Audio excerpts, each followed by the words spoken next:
Hey YouTube! I wanted to start a new series that we're going to call Trans Tarot Topics. And yes, I'm going to do my hands like that every time because it's funny. And I like alliteration. So I wanted to start a, like all series on my channel, not any particular frequency, but just something that I will put in a playlist over there so that you can check them out as I make them. But I realized that I had a number of different tarot related or tarot adjacent videos I wanted to record that are particularly from a transgender perspective, and I thought that was something that folks might not have come across as much, might be interested in hearing, or other trans folks might want to chime in on and either like comment or VR, just engage in this conversation. So, first topic that I wanted to talk about is a specific series of cards. And this is the move from line 2 to line 3 of the major arcana. So specifically, and we could start anywhere earlier on and we could end later on. But for this video, I'm going to talk about 3 cards. And that is, in line 2, Death, Temperance, and then in line 3, the Devil. And I wanted to talk about this because it is a line shift that I think a lot of people find challenging or confusing, or like, why is it ordered that way? Because there's this feeling of like, there's death as a contraction, and then you're moving into temperance, and it's like, yes, I'm in temperance, I feel supported, and then you move right back into the devil, which can feel like another space of a lot of contraction. And there are a lot of ways that people explain this, like, generally, but I wanted to share my thoughts on how transition can relate to these 3 cards. I feel like death is, like, if I had to pick, I might have said temperance before, but if I had to pick, like, the trans card, I would actually pick death, which is a card that I love, that I adore, that I, like, it drives me so crazy when people are new to tarot, like, hope I don't get the death card. I'm like, well, you don't deserve the death card, because the death card is awesome, and you're giving it shade. I think death is a beautiful thing. It is a composting, it is a recycling, it is a process of breaking down, but it is not a process of clearing it all away. It's actually a process of breaking down and recreating from the clay that has been formed in the breakdown. And to me, that is a very familiar experience as a trans person. Like, I feel like there is an internal process of death, whether you literally use that or not, and some people do. Like, some people will refer to their old, like, dead name, or even refer to their old self as having died. We'll say, like, dead name is dead, has died. I don't necessarily do that, and in fact, I don't love the word dead name. However, I do relate to that feeling of, like, something that is deep within you that is so critical to how people perceive you and how you identify being broken down and shifted. And this is going to vary, I'm sure, for people who transition younger. This might be a little bit different. Maybe you don't have that experience, or maybe you have it very young. For me, it was in my 20s, but it was this process of, like, kind of reluctantly acknowledging that there were things that had to go, that the gender identity that I thought I had to belong to wasn't serving me, and then figuring out how to take everything that I had learned, everything that was true about me, and rebuild something without losing the parts of myself that were precious and important to me. And personally, that was a very internal process. But then temperance, I think of temperance as relating to, like, the moment that you first come out to, like, the first person or two, the moment you first, like, say your new name, or, like, experiment with new pronouns, or a new presentation.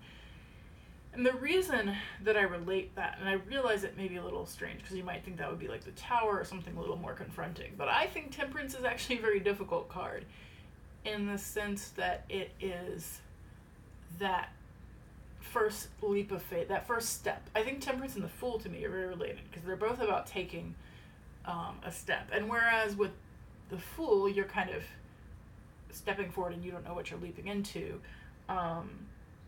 temperance feels a little different to me, but it's all about that idea of support and faith, and the idea that, like, sometimes you can't go all the way forward on your own. You need to have a little bit of faith that things are going to turn out all right, that people are going to support you, that there is a future for you. And I want to be like real clear that, those fears are real. Like, there's not a future for all trans people. Unfortunately, especially trans women of color, the rates of death, physical death, are extremely high. And so, I want to hold that, because everyone doesn't have the experience of support, while at the same time wanting to hope for, wanting to believe that there is a world where everyone has that support. And I think also that early stage of transition has temperance in it, in the sense that temperance is all about holding two things, even in contradiction, to be true at once. It's about alchemy and blending, and the idea of the water going both directions, which is not physically possible. So it's this magic of that holding that, particularly I think as a non-binary person, but this could be true of any trans person, I feel that sense of holding contradictions in myself. And I feel that whenever, especially when I first came out, whenever I was questioned or told, like, these things can't go together. Like, you can't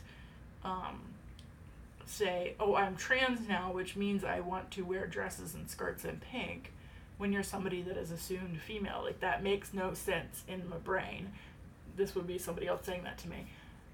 I had to have this faith, even in a time where it felt very scary, and like maybe I was wrong. I had to have a faith that my intuition was correct, that actually gender is not a line where if you're over here, like, assigned female at birth is like the most female you could be, and if you transition, you only are going towards male.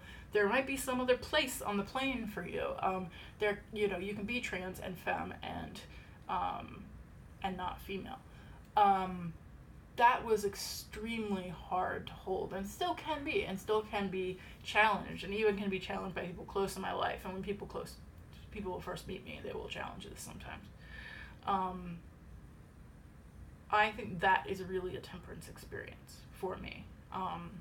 It is holding those things and having faith in holding those things.